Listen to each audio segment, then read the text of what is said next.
again, ultimately, you have to hit the gym and start shooting the shots. This is what we do. Here's how it works. Reputations are huge in this business. Buy low, sell high. There you go. Guilty until proven innocent. They're going to try to take advantage of you. That realization, why don't I just buy the whole dang park? Having that relationship will get you the deal.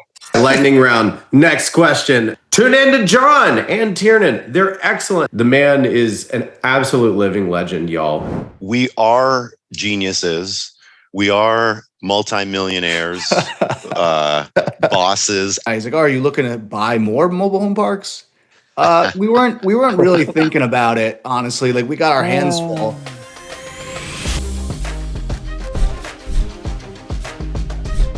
Mobile home parks need good would-be entrepreneurs to get off the sidelines and into the game. My name is Ryan Narus. I started with nothing. No money, no network, and no experience.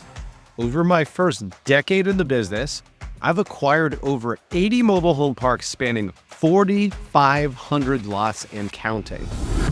No matter what level you're at, I can help you get started, scale, and get your business to the next level.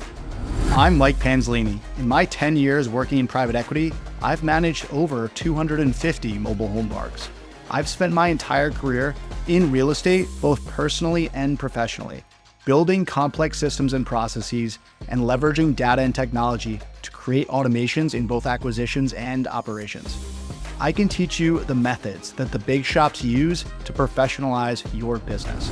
Together, we will equip you with all the tools, wisdom, and skills that I needed to create and scale a larger business from humble beginnings. And I'll give you that big private equity shop edge to push your business to the next level, bringing institutional tools to the individual investor. We are the 30-day mobile home park.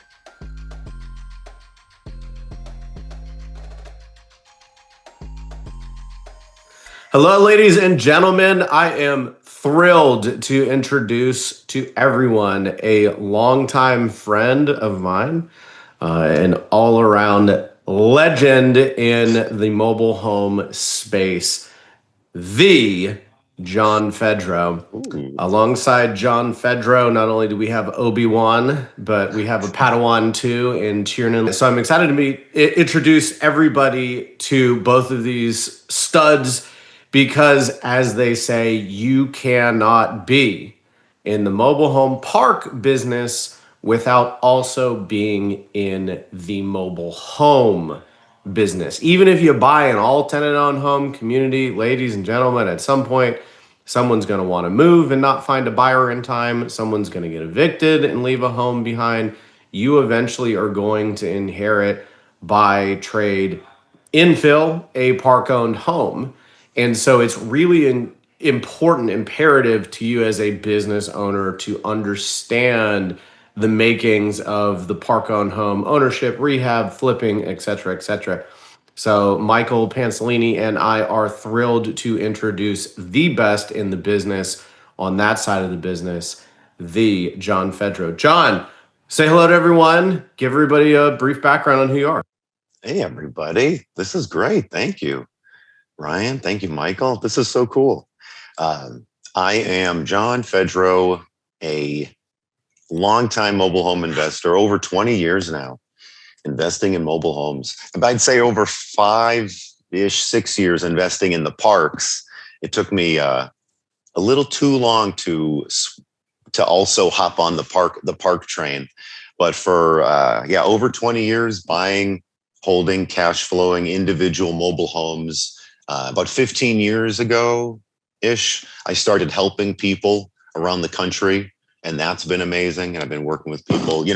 I know, all of us, we have the fire inside of us. We want something more for ourselves. We know the struggle, or we're somewhat prepared for that struggle. And then when you begin to help other people, just for me, it opens my eyes like, wow, there's a lot of folks that share my belief that, want more for themselves, that don't want to work for someone else. And it's just so cool being around like-minded people that, are just as much of mobile home nerds as I am. So I got started originally with the flipping mobile homes. I guess I'll tell a little bit about me. I have a family, newborn son not too long ago. I got started with mobile home investing. I'll just tell the quick story. My first deal, I wanted houses because I thought mobile homes were like beneath me. I kind of knew about mobile homes, but I didn't want anything to do with them. And my first deal was a mobile home. It was somebody that called me off of a bandit sign a long time ago. I was looking for houses. And the first call, not the first call I got, but one of the calls, the first deal I got was a person that was selling a mobile home for $8,000 they were asking.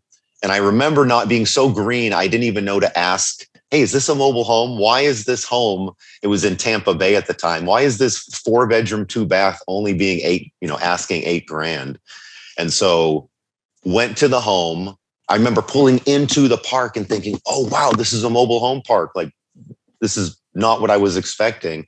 And then I had some Eminem blasting at the time, like trying to get all excited. And I was afraid. I knew I was helping this older lady, or she was like an older lady. I was living at home at the time and thinking like, I'm so out of place here. And I've just been sort of reading what to do with houses and sort of creative financing stuff that I was sort of getting from the books. It was before the internet. And so I went there. I actually threw up. I pulled the car over. I was so nervous that I got sick on the side of the road. And I remember just looking at my rearview mirror or the mirror and being like, oh, I just want to go home. And I didn't. I was right there. So I pushed myself. I went and I helped the lady. I got the deal. I talked her down from $8,000 down to $3,000. I didn't have $3,000. So I structured payments. And that was my first deal. I bought it on payments, $300 a month. She was behind on payments a little bit with the park. And that was my first deal. I was embarrassed at the time. I didn't tell anybody I was a mobile home investor. And my second deal was a mobile, third, fourth, fifth, some on land, most in parks. And eventually started telling people, and they were happy. They were like, dude, I'm so glad that you're investing to these other house flippers. Like, and they would say, let me give you my leads. They don't want these mobile home leads, which is still the case. We get a lot of leads, or decent amount of leads from from house flippers that don't want anything to do with these mobile homes.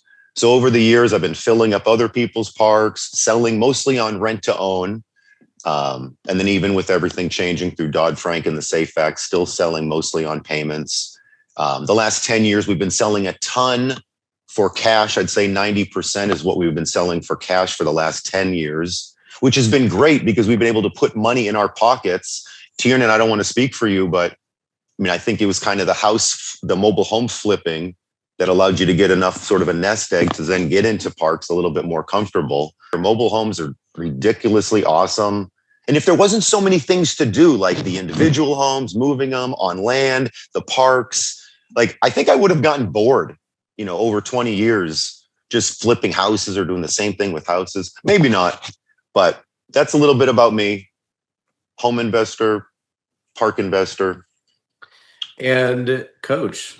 I found you because and this was back, you and I met in 2017, 2018, pretty sure it's 2017. And it was you, Lonnie Scruggs, and I don't think there was any other game in town. And I remember when I got into mobile home parks, it was 2015. And I really got into real estate in about 2012. And I ran into about what everybody runs into, right? You start on bigger pockets. You go, oh boy, I'll go buy a single family home. You go buy one, you house hack. You buy a home, you get duplex, move your two best friends in, then they don't pay, and you realize landlording is hard. And then you realize even if you do figure it out, a mortgage is hard to get on a middle class income, a second mortgage, and then a third mortgage, and you got to scale it up. And the logical path there becomes, well, wait a minute, I can spend a couple $1,000 on a mobile home, double my money, triple my money, support affordable housing, right? And then all of a sudden you bump into my friend Chris, who just said, well, wait a minute, why don't you just buy the whole mobile home park, right? And that fast forward to me finding John, and John's followers are incredibly loyal, as they should be, because John has a gigantic heart. And I love what he said earlier because it's so true. Whether you're selling juice or candy or housing, leasing housing, or whatever business you're in, like they say, real recognize real. Entrepreneurs recognize the spirit of a fellow entrepreneur, and people with a heart can see it in someone else. And so that's why John and I have really bonded a lot throughout the years, and also why enter in young Padawan Tiernan, why he's here, because he's also got a massive heart, but he's also got a really cool backstory. Tiernan, say hello to everybody and tell everyone who doesn't know you yet your backstory. Hey everyone, I'm Tiernan Laue. I'm a student of John's and Ryan's. Thanks to them, I'm now a mobile home investor full-time and a mobile home park owner. And I think they really intermesh and go well together. It's like the natural progression. Like Brian said, his friend Chris, you have that realization. Why don't I just buy the whole dang park? And you can do it, especially if you've accumulated a lot of capital from mobile home flipping, which is a highly profitable business. But not only that, I mean, you can get capital from other sources. But one of the main things of why mobile home flipping and mobile home park ownership go hand in hand is that you're developing these intimate relationships with park owners, park managers, movers, handyman, contractors. Mobile home park residents even can find you leads for, oh yeah, my buddy lives in that park down the street and I think they want to sell. You really get your foot in the door, where a lot of these like cold callers, they're going to have no way to get in. They, pick up the phone. Hey, would you like to sell your mobile home park? No. Oh, okay. Bye. Like as a mobile home park investor, or a mobile home investor rather, you have other means of helping. You can help them remove homes. You can help them infill. You can help them rehab existing homes. You can buy homes from tenants, buy homes from the park. You can help them, connect them with some of your local handymen and contractors, help them out that way. There's a lot of value we bring to the table that like just a cold caller or some type of institution may not be able to bring, and you can utilize that to develop these relationships, especially with mobile home parks nowadays. They're very highly sought after asset class. A lot of these park owners are getting called by everybody and their brother. You got to stand out. And a lot of times having that relationship will get you the deal. You might not be the highest bidder, but sometimes people want to sell to somebody that they like. They don't want to sell to somebody they think is a jerk, comes from the big city like Michael. And a lot of these mom and pop owners, they need that kind of blue collar, even though we're not really blue collar. We're kind of in that gray area because we are investors, but we do get down and dirty sometimes as well, dealing with these homes. So we're able to kind of play into that and really be able to build these relationships. I know Lonnie used to say, through John, I heard this, blue jeans and a pickup truck. That was like the look that the mobile home investor goes for, driving through these parks, being able to kind of connect with these mobile home sellers, with the park owners, with the managers. So we're in a really unique position to do very well in the mobile home park industry and simultaneously building up a lot of capital through the mobile home flipping. I think even if you have 1,000 lots and you're a park owner, I think you can benefit from understanding the mindset of the individual mobile home investor, understanding better how to rehab these homes cost effectively, how to source quality handymen, how to source good used inventory to infill with. And there's definitely a ton you can learn from John, whether you're an absolute beginner, if you own a park, if you don't own a park, if you flipped a mobile home already, if you've never flipped one. He's just a wealth of knowledge. I highly recommend. Yeah, I think I want to touch on two things you mentioned, kind of within that same thought. The first, there's two benefits to, John and your program. The first is that you're creating other mobile home investors that potentially individuals in our community can partner with. Perfect example of that, you and I, Tiernan, right? The reason that I wanted to partner with you is because you had such intimate knowledge of how to flip mobile homes. And you've demonstrated that as my business partner in two parks in New York. On top of that, right, you guys also provide an opportunity for mobile home park investors to potentially utilize this as a capital accumulation method in order to buy mobile home parks as well, right? So a lot of individuals come into our program, they've got $10,000 to their name, and now they're kind of struggling to get that first park. Of course, they can do it. There's plenty of 5%, down payment seller financing deals out there. They're not easy to source, but you can find them. But obviously, it's easier if you've accumulated somewhere in the neighborhood of $50,000 to $100,000 for your first deal, so that you have something to put your money where your mouth is. And that's what you've been able to do, Tiernan, right? Like between the first deal we did and the second deal we did, there was 6 months, and you put probably every dollar that you had to your name into the first deal. And then in that remaining 6-month period, you sold like 7 homes or whatever it was to accumulate that next down payment for the next community that we purchased, which was unbelievable. Like I didn't even realize that was a possibility. So this is a really incredible opportunity for somebody who doesn't necessarily have that down payment. And then, of course, for those people who do, and the capital accumulation piece is not something that they need, the other half of this is you guys are fantastic business partners. So, if you don't know how to flip a mobile home, hit somebody up on John's team or one of John's mentees, and see if you can partner with them. And that's why we're creating this MHP match system, so that John's students and our students can connect with each other, and not just our students, but the vast network of Lonnie dealers and mobile home park owners, so that we can share the same experience that Tiernan and I have had working together with the rest of the MHP world. Being in these parks, a lot of these other investors will just drive through the park. They don't see anybody. Oh, crap! I'll have to come back another day. Like being able to actually be in these parks, you're there. You're in the park owner's ear all the time. So you have a good shot of getting the deal over a bunch of other people just by physically being there, like doing business, shaking somebody's hand, seeing them face to face.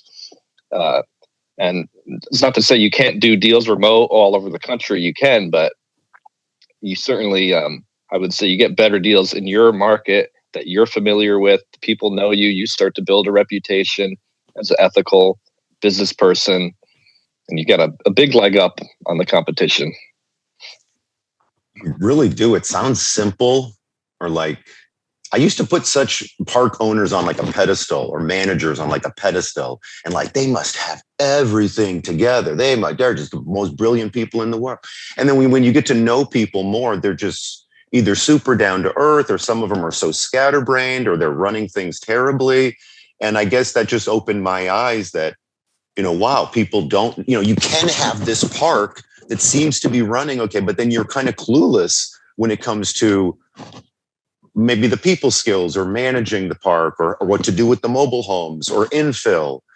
And I guess the people listening, if I can talk to your folks, Ryan and Michael, mobile home parks are amazing. I mean, you've gotten yourself into like the right business. You are going to probably want to quit. I mean, countless times. I mean, this business is hard. It's not easy. It is worth it completely, when all said and done. But I mean, it is a business. You're creating something huge from maybe practically nothing. And I've talked to park owners that seem to like not care about money as much. Like they're okay spending extra money. I'm pretty frugal. Like if I can save money on buying homes, or infilling them, or moving them in, or fixing them up, or make more when I sell, and do it all ethically and have people happy with me, like I want to tighten up my business. And so, do you need to be a mobile home investor per se? No, but if you're okay just spending money, it's like, but if you want to just tighten up your business and save all the money where you can, not be taken advantage of, I mean, make extra money. It's like knowing the individual business, the individual mobile homes, not just for your parks, but for other people's parks, and actually make money. And then, yeah, like you said, Tiernan and Michael, getting into other people's parks, investing, I've gotten 3 parks that way just from being boots on the ground with people that I'm working with as well. They're like, would you consider selling your community? Okay. I mean, just like that cliche stuff that it's like, that doesn't happen out there. I love that story of the park that you, in retrospect, should have bought, but you passed on. John had a great opportunity to buy. I'm trying to look smart, Tiernan. Now you make me look foolish here in front of everybody. But yeah, that was a story I was telling before with my probably 6-7 years in. And I had, I don't know how many, well over a dozen homes in this one park, which is kind of the case. You typically grow within a park that you're in. You have more. Yeah. So I don't know how many homes I have, but I was paying multiple thousands of dollars every month to the park. They knew me. And that's very common. Park owners will sometimes owner finance to their manager. Like I wasn't the manager, but I was someone that they knew of. And so they approached me and they said, this happened actually on 2 separate occasions. I don't know if you guys knew. And I said, both times I was like, no, why would I want to manage parks and do so much work and make so much money? I was just like, nope, I'm happy doing because when you rent to own and you put good people in, there's no management. You're not fixing anything. But anyway, in retrospect, yes, I was dumb or foolish or something, or scared. Ryan, you called it out last time. I was scared and ignorant. And just, I thought it was going to be too management intensive. And now owning parks, I realized that, they are management intensive, but you don't have to do it. And there's other people that can do it better than you, and you can outsource things. And so that is my life lesson that I will kick myself to the grave. It's almost impossible to buy all tenant-owned home communities. It happens, but it's almost impossible. And again, like I said at the start of this call, eventually you're going to inherit some. And if you scale this business, it's an inevitability. And there was and continues to perpetuate this kind of strategy, if you will, to give the homes away for $1 to the people living in them. And so early on in my original podcast, I just absolutely dissected why that is such a bad idea. Because typically, the mom and pops didn't screen the folks, and also renters usually want to continue to be renters. And not only that, what I've seen now, flash forward many, many years and many, many iterations of this over and over again, is typically what'll happen is someone eventually will be smart and they'll go, $500 home. I didn't plan on living here forever anyways. Let me buy it for $500 and then flip it for 15 grand. And boy, oh boy, does that ever irk you as a mobile home park owner? Not just because, oh wow, there's a bunch of money I couldn't have made. Like, that was not the point. Right? That is not the point. The point wasn't to just give someone the opportunity to make 15 grand in your community. The point was to give someone affordable housing. And, it's capitalism, and they took advantage of that, which is great, until then they go and sell it to someone who's not good. And now all of a sudden, you don't have a title, you don't have control, and some ridiculous knucklehead is now living in your community, and some fine person, that smart person, basically just went and made 10 plus grand off your back, right? So in other words, and I've seen that happen again and again, and that's happened to me. So I'm not going to sit here and say it's never happened to me. That's why I'm aware of it. Oh, it gets worse, by the way. A business partner of mine, former mentee of mine, did that with the double wide, and the double wide got gone. Somebody sold it to an investor, and the guy ripped it from the community. So that's the exact opposite of what you want to have happen, right? Like, give away a big old double wide for $500. Someone makes a big old profit, and then it gets legs and walks away. Right. And so it's so important to, again, one of the reasons why John was if not my first interview on my podcast. The episode is called POH Pain to Profit, because park-owned homes just get bad reputation after bad reputation. They get beat up, and for a good cause. It can be really hard running an all park-owned home rental business. However, you got to know how to do it, if nothing else, for your own preservation. So, and I love it. And Tiernan, I love what you did to build a capital stack, because we talk about this on our podcast over and over again, that you got to find your way out of to phase three as fast as possible. You got to buy a mobile home park. You got to then turn around and buy enough mobile home parks where you got a steady stream of income.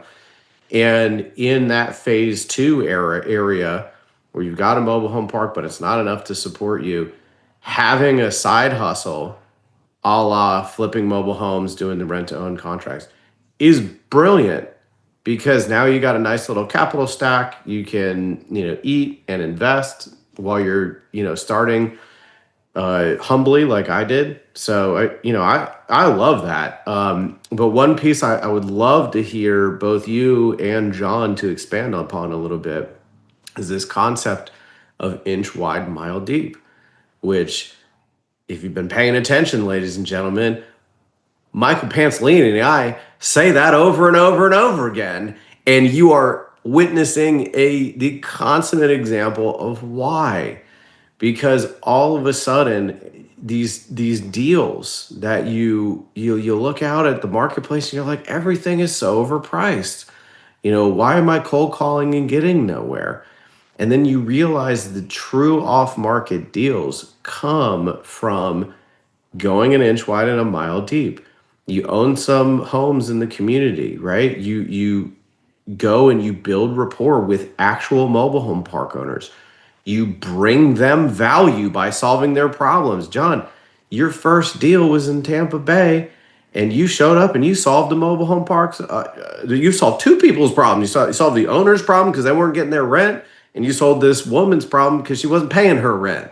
So you found a way to get in there and solve multiple people's problems and profit along the way. And what that will do in time as it compounds, because it's not quick, is eventually you have this rapport and trust with these park owners. And if they are legacy sellers, not highest possible price sellers, if they are legacy sellers, they will at least, I'm not going to say they're definitely going to pick you to sell to you, but they'll at least call you. And that's the position of a winner. Isn't that I'm going to win 100% of the time. It's that I'm at least going to get an at bat, right? I'm at least going to get a swing at it, right? And so what I'd love both of you to expand upon is just how you've developed rapport with the mobile home park owners and what types of opportunities presented themselves because you solved problems. John, I'd love it if you started. Absolutely. So I will say that we don't. I don't think we've ever, we're not these silver tongue negotiators that are manipulating, or that, with the times that I've purchased parks from the park owners, they were ready to sell. The parks were, you could see them that they were underperforming. They had a lot of open spaces. It wasn't the highest pride of ownership. Now, those were the parks that I've purchased. Now there are other parks that I'm investing in, that I'm paying, or that I'm inside of other people's parks, and I'm paying those parks a lot of money every month because I collect the money. I pay the lot rents and I keep the extra. So I make sure that the lot rents are being paid. While I'm making money, while I'm working on my business, I can help other people fill up their communities. I can help cash flow my own properties. And then I definitely am a squeaky wheel whenever I can talk to the owner or the regional manager to see what else is for sale, or if there's any parks in their portfolio that they would be selling. One park, my very first park, it was a gentleman that I was in his park and he knew what I was doing. And he said, John, well, it was like a year-long process that he kind of asked me for help. He's like, John, how do I infill my park? Because I'm out of state. How do I infill it? It was like 100 plus spaces. It still is. There was maybe 50 homes there at the time. So how do I fill it up? And how do I, because he knew I was in the mobile home space. And I told him, I said, here's the info. Here's, you got to fill up the homes and get in used homes. And here's what you got to do. He did nothing.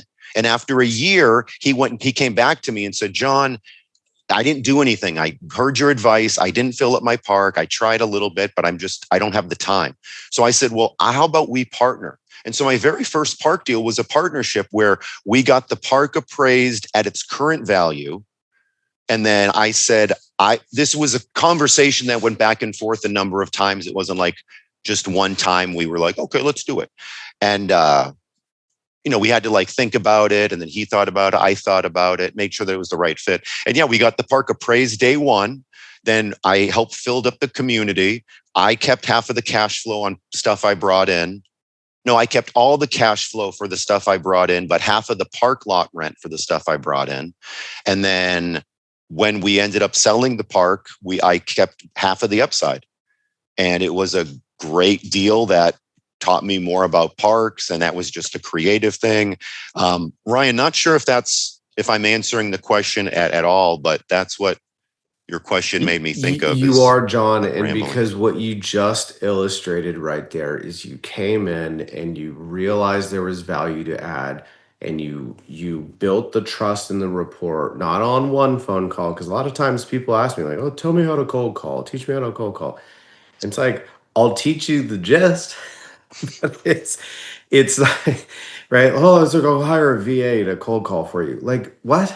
That's not, right? Like, hey, I want a friend. I'm gonna go hire a VA to go and like go talk to people at the bar for me so I can have friends, right? Like, it's not how it works. It's not how it works. Business is a value exchange. A dollar bill is now that we're off the gold standard is truly an idea, right? Like, it's truly an idea now. It's backed by nothing. It's a physical manifestation of a value exchange, right? And taking that basic concept and applying it to that wonderful example, John, is you come in there, you build trust and rapport with this individual. He realizes there's a ton of upside. You realize there's a ton of upside. And again, this is over many conversations, right? Just like you said, over many conversations. You two strike a deal. You don't like, people misunderstand this all the time. Hollywood makes it sound like a good negotiator is someone who comes in with a hammer and just says, this is the deal, take it or leave it. That's not true. They've studied this over and over and over again. And empathetic negotiators, they end up doing better. Whereas the take it or leave it, I'm going to beat my chest like a gorilla negotiators end up doing less deals. And now sometimes that alpha dog, if you will, negotiating does yield you a little bit better on a handful of cases, but in aggregate, it destroys trust. And the right answer is what John did, which is you go through, you're firm but friendly, right? Like, John didn't sit there and let that owner just pile drive him, right? Like, they both got, made some concessions, and John realized a way to bring value to this individual and then carved off a piece for himself. And that is the spirit of what Michael and I are teaching, is not that, like, success isn't what you think it's going to look like. It's a lot of compromise. It's a lot of sacrifice. It's a lot of dead ends. It's a lot of effort put in with nothing in return, right? So John, I bet for every one of those scenarios you'll describe where it ended up being a success, there's at least 9 others for every one that went nowhere. And as a business owner, you have to be okay with that. Tiernan, I want to get you involved here because I know you've also done some pretty special things just like that too. Can you describe a scenario where, as a mobile home investor, right, you've got the contractors ready, right? So when you go and buy your first mobile home park, you already know who to call. You already get the gist. When you're doing the due diligence, you already know what to look for. You already know what questions to ask. You're getting a mobile home park education through mobile home owning, investing, and flipping, right? But I'd love to hear another story from you about where you saw the opportunity to create value and you collaborated with someone and helped extract and create more value by initially bringing value to the table without necessarily expecting anything in return. Yeah, absolutely. it's a paid education. That's what mobile home investing is. So you're getting paid while you're learning the details of these mobile home parks, how to work with handymen, how to fix up these homes. You're getting paid for it too, which is incredible. And I know me and Mike had a rough go at things with this park we bought in the beginning. Pretty rundown park, and I can't even imagine if I had no knowledge of how to flip mobile homes, how to repair mobile homes, how to work with handymen. I'm sure we would have figured it out somehow, but it would have been pretty stressful, and it already was very stressful, even with all of that knowledge. So if you're coming from like a W-2 job that has totally nothing to do with the manufactured home industry, and you just jump right into a big time fixer upper value add turnaround project, it's going to be really scary. It's going to be really stressful. So even if you did one mobile home flip, like I would recommend anybody looking to get into mobile home park investing, just try one flip. It could take as little as I've done a flip in 6 hours, or it could take 6 months. But hopefully, in general, a couple months, and you can get one done, see the process start to finish, renovating, fixing up a home. And then one thing I just realized now, you're dealing with mobile home buyers, people that are moving into a community. A lot of times you're pre-screening them before you even send them to the park, and you're learning how to qualify a good resident, which is huge for park ownership. One of the biggest things that you can have, one of the biggest skills you could have as a park owner to ensure your success is being able to screen quality tenants. Because if I've seen a lot of park owners, they just slam people in and deal with it later. And especially in New York, where we're investing, you can't do that. The risk is too high to just slam people in. You got to put the right people in there that are going to be good additions to the community. And you learn that through mobile home investing. Even if you're selling a home cash, you pre-screen them before you send into the park. You don't want to just bombard the park with 10 applicants. You want to pick the right people that have income, that have previous landlord references. If the park has a credit requirement, you've already determined if they meet that requirement. And then especially with the rent to own, the RTO homes, the homes we sell on payments, we do a very, very thorough screening process that John teaches that really applies to even screening a resident coming into your mobile home park. What me and Mike are doing, we're selling our homes in our park, rent to own, and we're basically just running John's screening process for all of our residents, and it's working out very good so far. We're able to take the massive amount of applicants we get, and we have clarity of, okay, which one do we pick? We know kind of how to look through that and find the right people. I don't know if you want to jump in on that, Mike. I can't even begin to tell you how many times Tiernan says, well, John says this is how you screen tenants. And and then, we literally go by the rule of your law, John, every time. And I've learned so much through Tiernan by your teachings. And I think that's one of the greatest parts about being a mentor is that you teach people and then they teach people, and you don't even know how far your influence goes at the end of the day. So thank you from the bottom of my heart for helping Tiernan and then helping me, through the grapevine there. I did want to ask you guys something. Do either of you have like 200 level IQs, or is this something that a lot of people can do, and that there is a special sauce or a secret formula that needs to be kind of followed? What are the differentiators that the two of you guys have and had to employ in order to become successful mobile home flippers? Because I know that people are going to say, well, I can't do this. So, what will help them do it? And what do you think the most important characteristics of that type of person are?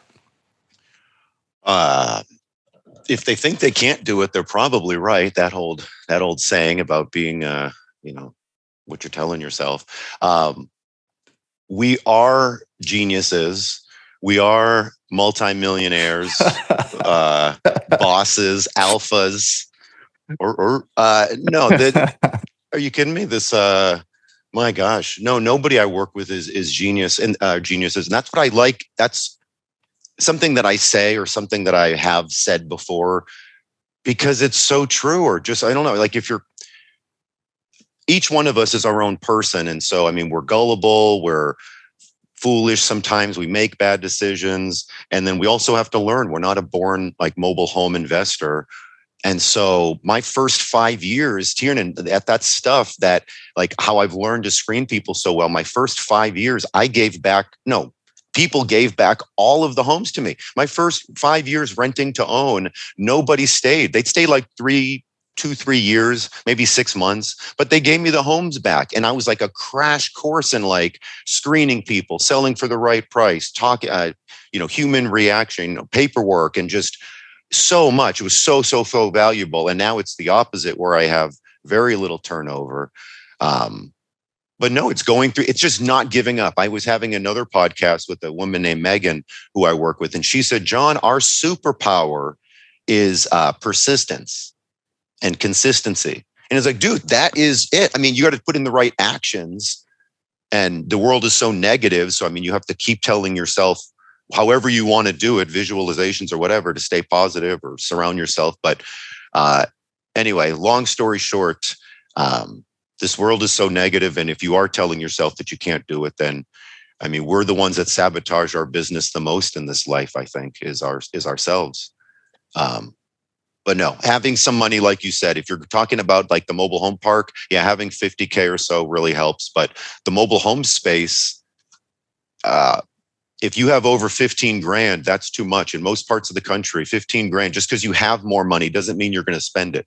So, you need to be committed. You need to have a fire in you. I think the people listening already know, like, you're old enough listening to, like, if you've been described as someone that just starts stuff and never finishes it, probably not for you, unless you want to change or you want to improve that part of you.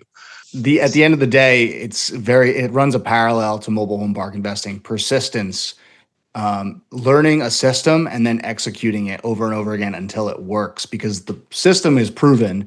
It's just that you need to have the grit and you need to turn off excuses, like the saying on the wall behind you says, and really get it done.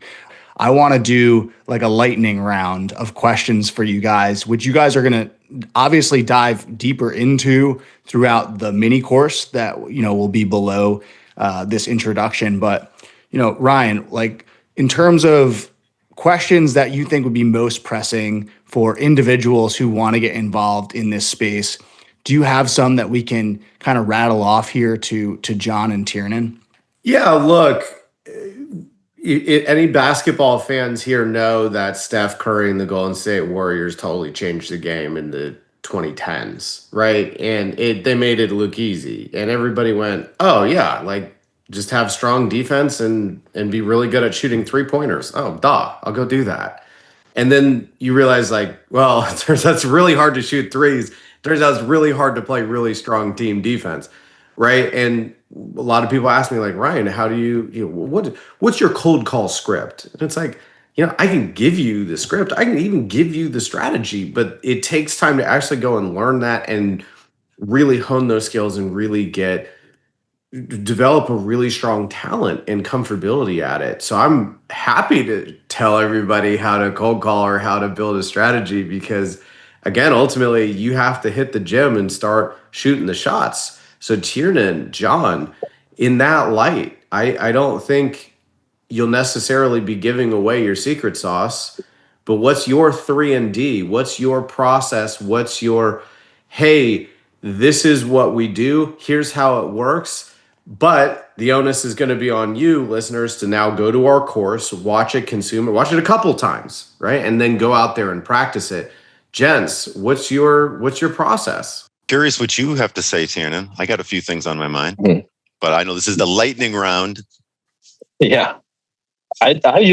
All I do is follow John's process, and it all has worked out. Anytime I tried to deviate off of that, I regretted it. So I've absorbed and accumulated as much from John as possible. And I mean, we're talking hours and hours and hours of JFed content, which is out there. A lot of it for free, just pumping out value to the world, expecting nothing in return except for, hearing success stories of people that have taken it to heart and acted on it. You have to act on it. You have to put in the effort.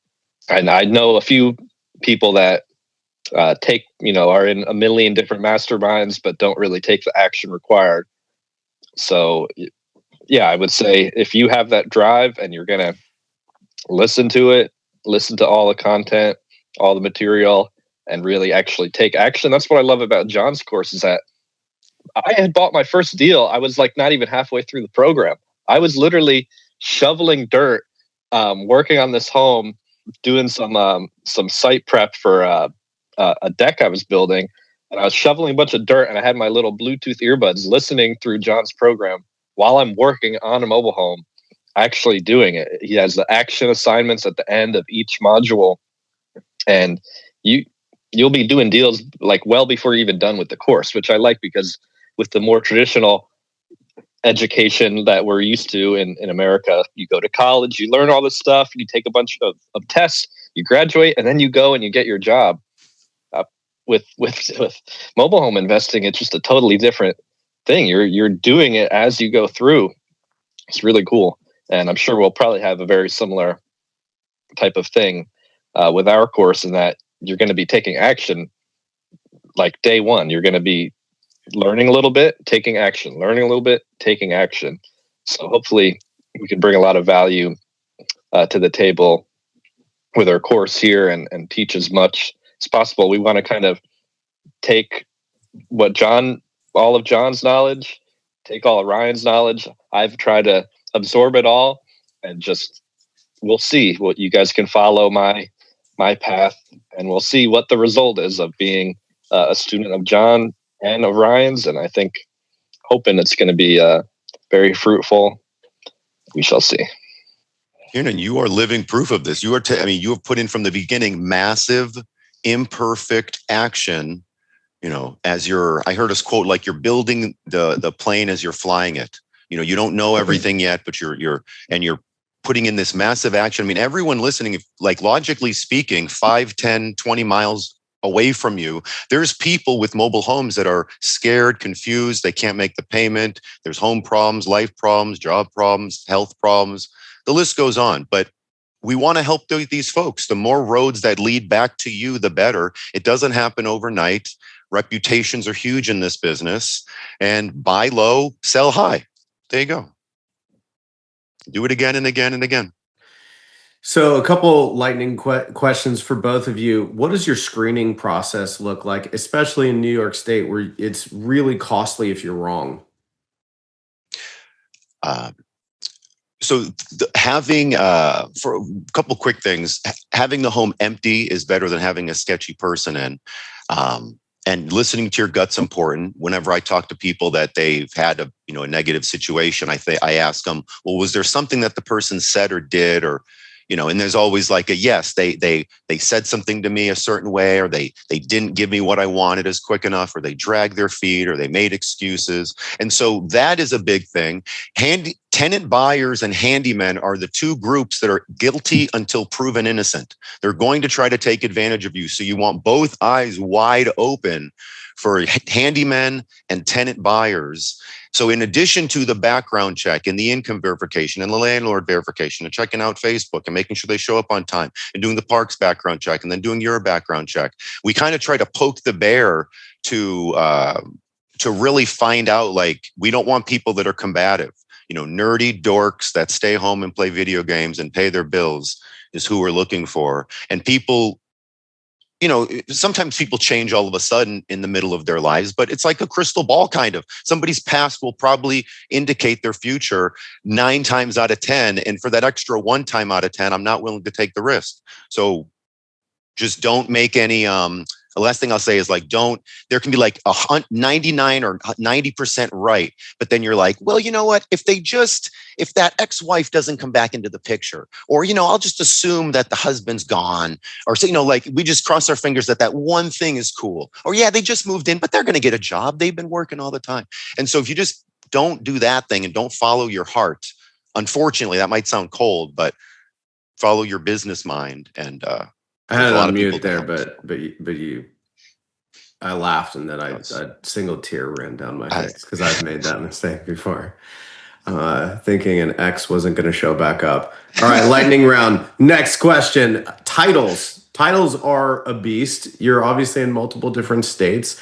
And a lot of times people lost the title or they got a title that was signed 80 times and now you're going to have to get a duplicate. And turns out there's the person who was the original on the title is dead. And now you got to go find next of kin and see if there was a probate and da da da da da da da. How do you guys overcome the title bill of sale issue? That doesn't happen. People always keep their paperwork completely. Yeah, like 50% of the deals we do, there's some kind of title problems, 50 more percent. I don't know. So it's definitely something that we are constantly worrying about, or not worrying about. That's wrong. If we can get clear title, we obviously want to. And in some states, there's bonded titles, or there's going into court, or there's tracking down the people, or there's doing a couple other things. But we try to get the title if possible. Usually the park doesn't, most of the time, the park isn't like harping on the investor. Okay, whoever buys the home, I got to see the title. Every time you buy the home, or, I want to see the title with your name on it. And some parks do, but that's few and far between. So most of the time, the park doesn't care. The state wants you to have the correct title because they want to get their registration cost and everything should be correct. But I guess the real question when it comes down to it is, if we can't get the title and, can we still create value? Because someone's going to take it. Just because we don't buy the home, buy it without, I say that loosely because you're without a title, you're kind of taking possession, but you're not really taking ownership. But that's the real question is, even if you can't get title, do you just pass it up? Or do you still try to help the people? Do you still give the seller some money? Do you still pay the park? Do you still clean the home up and sell it and disclose everything? Okay, this doesn't have a title and it's just a bill of sale. And so that's, I think, we try to get the title, but if we can't, it's like, do we still disclose everything, be ethical? But yeah, I want to make money. So it was a rhetorical question. I think people should still go after the home carefully and safely. Even if there is no title and you can't get it, we should still create value. We should still make money. We should still help people because if we don't, someone else will. Back tax and liens can be killer, by the way, for everybody listening in. Correct. Sorry. Yeah, that's due diligence. Probate as well and people passing away and mistakes on titles that, John, I trust you go and you beat that to death in your course. So people listening in, these are really valid reasons to just take an extreme deep dive in what John's doing. Another very relevant question that supersedes mobile home investing. John, you break into a new market, you don't know anybody there. What's a relatively quick way to explain how you build out your network specific to contractors? So just for the contractor handyman portion, again, like I said a few moments ago, those are kind of guilty until proven innocent. Even in the beginning, when I first start working with people and folks listening, like the very first day, start asking for referrals. Every park manager you talk to, every resident, if someone's living in a mobile home, they probably know a handyman or somebody handy. So get all the referrals you can. Mobile home supply stores. You can go to Craigslist gig section and put out what you're looking for. You can go to Facebook groups. Try to get as many people as you can, contractors and handymen, because that's a catch-all. Like most handymen and contractors, you can be a handyman if you don't have a job, if you can't wake up in the morning, if you're on drugs, if you can't, you have a criminal history. And so it's like a funnel where we have a lot of people come into the top of the funnel and then pre-screen them even before you meet them. We don't want to pay people by the hour. We want to pay them by the job. We don't want to pay them. We want to have them bid out the job. We want to. We don't want to pay them up front. Anybody that asks you to give them money up front, will pay you halfway through the job and at the end. And so there's a few deal breakers that you can get like 50 quote unquote handymen whittled down to like 10. And then the 10 people that meet you at the property, who shows up, who's professional, and then a couple people will give you bids. And then from those bids, we can try one person or have them do a test job. So it's not just getting into bed with the first kind of cool guy that shows up. I love it. Listen, everybody tuning in, you've heard ample reasons why you have to take a deep dive in what John's doing. You have to, from screening, which goes beyond just mobile home investing. Screening is crucial. your community is only as strong as the people within it.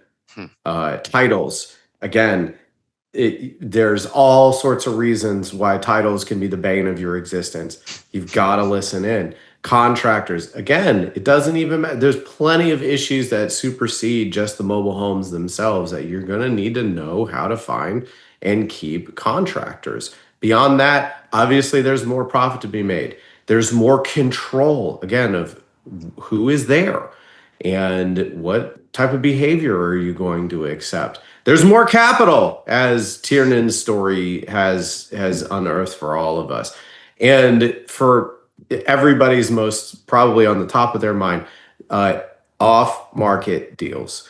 There's an ability for you as a mobile home investor to find off-market deals because you are meeting and bringing value to mobile home park owners as well as contractors, as well as people in the area, and you're going to start having at-bats. Remember, there's no guarantee that you're going to get deals, but there's hopefully as close to a guarantee as possible that you will have the opportunity to buy deals where your average bear might not, because you've gone an inch wide and a mile deep. So for all of those reasons and more, this has been a wonderful call, y'all. We'll wrap it up here because I know we're a little bit over on time, but tune in to John and Tiernan. They're excellent. There's a reason why they're here. I've known John for years, almost a decade now as of this recording. The man is an absolute living legend, y'all. Tune into him. John, Tiernan, thank you both for showing up today. This has been awesome. Thank you, Ryan. Thank you, Michael. Thank you, guys. Thanks, Really everyone. appreciate it. Talk soon. Okay. Hey, guys. Thanks everyone for watching. If you're still tuned into this video, then clearly you have an interest in mobile homes. And I know that, that's a highly indication that you're going to be successful and that you're serious about this business. If you have any questions, people that are working with me or not, my email is always on. So if you have questions, I'm not going to ignore you. Feel free to shoot me an email, john@mobilehomeinvesting.net, or you can put the email somewhere on the video. But yeah, thanks again for having me. This is awesome. Full-time investing in mobile homes. It's an incredible life. This guy will teach you how to do it right Mobile here. homes.